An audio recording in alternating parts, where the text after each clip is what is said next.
नगर में निकट पहुंचते ही लाखों लोग घेर लिए राजा को। महाराज की जय, और तो राजा ही है।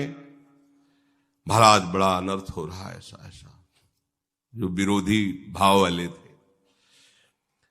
अब राजा मन में सोचे क्या करें, कैसे, कोई उपाय नहीं सूझ रहा। भवन में, राजमहल में प्रवेश किया और मंत्री को बुलाया। नाक कट गई।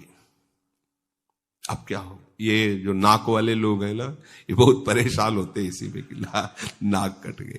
मंत्रियों को बुलाया और राजा ने कहा मेरी तो नाक कट गई, अब वो जुड़ तो नहीं सकती, पर खून जो बह रहा है उसको तो बंद कर दो। अर्थात मेरी नाक कटा के बैरागिन हो गई, मेरे नाक के नीचे रहकर ये नाचेगी गाएगी, कम से कम इसका तो कुछ उपाय करो।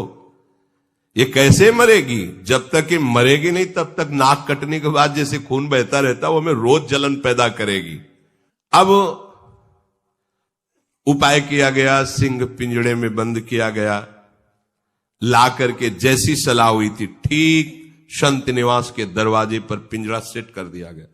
खोला गया, दहाड़ करके सिंह उससे बाहर निकला।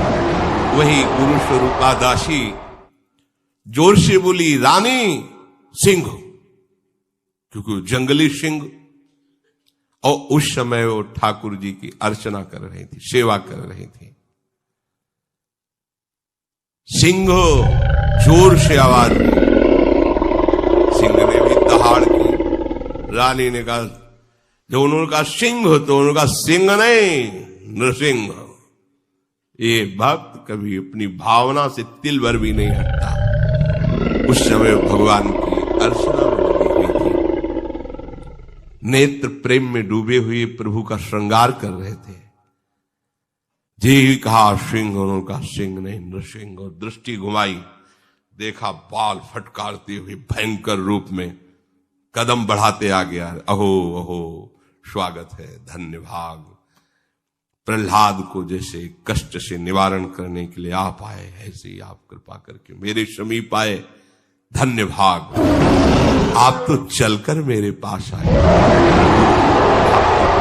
आपका प्यार अहो भाग। सामने जंगली सिंह और ये अपने भाव में खो रहे। खड़ी हो गई जैसे स्वागत के लिए। वही अर्चना की थाली ली हुई है और आते हुए सिंह के समीप 4 कदम आगे बढ़ी।